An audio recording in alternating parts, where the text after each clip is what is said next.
Hello, Wobbly Phil here.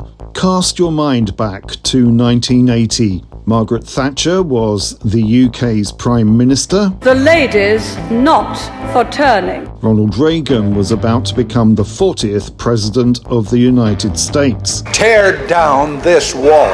And Australia had Paul Hogan. G'day. The British motorcycle industry was on its last legs. Then, charging over the hill of unwanted Triumphs and Nortons on his trusty 1000cc V-twin steed came a knight in shining armour. More than a knight. A baron, in fact. Yes, Thomas Alexander Fermor Hesketh, 3rd Baron Hesketh, was here to save the day. Rummaging through the mouldy cardboard boxes in my shed recently, I came across a pile of old motorcycle magazines from the 1970s and 1980s. My go-to monthly print fix back then was Bike, possibly because this proto-lads mag was irreverent and appealed to my sense of humour. Plus, it had ogre. More serious and therefore potentially dull was Motorcycling magazine. Apart from the obvious temptation of the free Giant Barry Sheen poster, being curious as to what Giant Barry Sheen as opposed to normal-sized Barry Sheen looked like, the headline Hesketh Report in this 1980 issue caught my eye. It turned out to be an in-depth interview with the good Lord Hesketh himself, detailing his journey from Grand Prix racing in the 70s with James Hunt at the helm, subsequently dramatised in the 2013 Ron Howard film Rush, You fat little inbred beauty. to his desire to single-handedly save the British motorcycle industry. Such ambition from a man who was only 5 years older than me at the time and is still 5 years older than me. Now, of course, back in the day, we'd all heard of Hesketh's magical mystery motorcycle machines. They were unicorns, though, in that although I'd at least heard someone ride past on a Laverda Jota in morning break at school, nobody had heard a Hesketh, let alone seen one. So my interest was piqued when I saw this interview among the advertisements for Benelli's, Yamahas, Avon Roadrunners, coffin nails, tattooing machines, and in the small ads, purple pop star Prince selling off his Honda 404, no doubt to kickstart his stratospheric career in the music industry. So what does Lord Hesketh himself say in this contemporaneous interview from the horse's mouth, from which the silver spoon has been temporarily removed in order to talk to a lowly journalist who sadly wasn't given so much as a byline by the magazine? It seems what he was after was an almost entirely British-made machine aimed very much at the luxury end of the market. Other than that, it had to do 140 miles an hour, be capable of over 200 miles on a tank of petrol, and weigh less than 500 pounds. He explains, performance is important, I think, because a lot of people who buy motorcycles used to buy sports cars. I very much doubt that more than 1% of Hesketh owners will ever go to 140 miles an hour. They'll be paying for something that's beautifully made and extends a certain aura, which is why we didn't settle for 125 miles per hour. And how much were these privileged owners going to have to pay for the pleasure of going at 140 miles per hour? Well, around 3,000 Great British pounds. That's about £12,500 in today's money, which seems like a bit of a bargain. Even today, you can pick one up at auction for about the same price. This nice example sold in April this year for $15,000.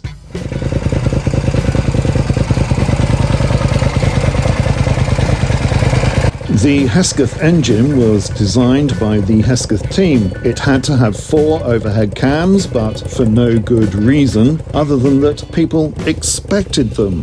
One surprising aspect of the bike's design process was Hesketh's initial refusal to hire anyone with previous experience in the motorcycle industry. He places blame for what he calls the cock-up of the British bike industry, not just on management, but also on the designers. But when he ran into problems, he brought in motorcycle design legends David Bean and John Mockett. The latter went on to design Hinckley Triumph's Retro Bonneville and Behemoth cruiser, the Rocket 3.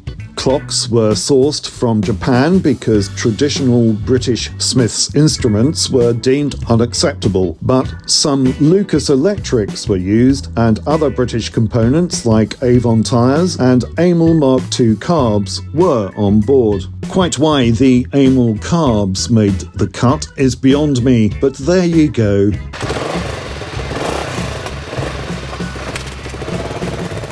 The result was what Hesketh describes in the interview as something irresistible and not a British product you've been asked to buy just because it is made in this country. We'll just have to guess what it was like to ride. By all accounts, and by that I mean Wikipedia, it felt heavy with its high riding style and was unreliable with numerous manufacturing problems adding to an overheating rear cylinder due to lack of airflow. Even less charitable folk said it was very mechanically noisy, looked a bit cumbersome and changed gear like a tractor. If you've had the pleasure, I'd love to hear more in the comments. So, what happened to the Hesketh? In the interview, the Baron, my lord, not quite sure what the proper deferential address is there, dreams of getting it mass-produced in the UK. Lord Hesketh says he'd be very happy for it to be made, even badged by Triumph, if the Meriden factory survived. As we now know, 2 years after this interview, Triumph went bosoms skyward and John Bloor snapped it up. Nobody snapped up Hesketh. Since then, the Hesketh brand has soldiered on through a number of different hands, and new models have even been proposed, including a 1900cc V-twin, but none, as far as I know, have made it into production, and the website for Hesketh Motorcycles appears to be residing in internet heaven.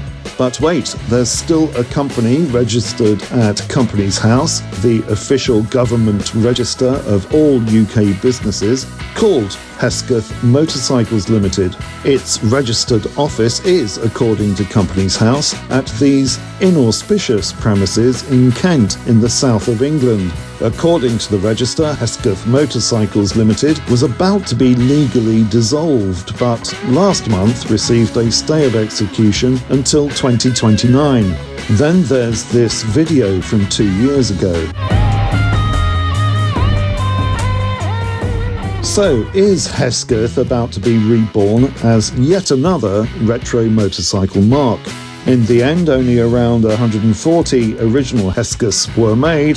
Who knows, if John Bloor over at Triumph had picked up the phone to Lord Hesketh, we may have seen it mass-produced in the 1980s, putting it firmly in the classic genre. But that didn't happen. John Bloor is now a billionaire and boasts an Order of the British Empire. Thomas Alexander Fermor Hesketh had to sell the family seat in 2005, but he's still a lord. I hope you enjoyed this video. If you did, then please consider liking, subscribing, commenting and sharing to let YouTube know we're doing something right here at 3 Phils. Thank you.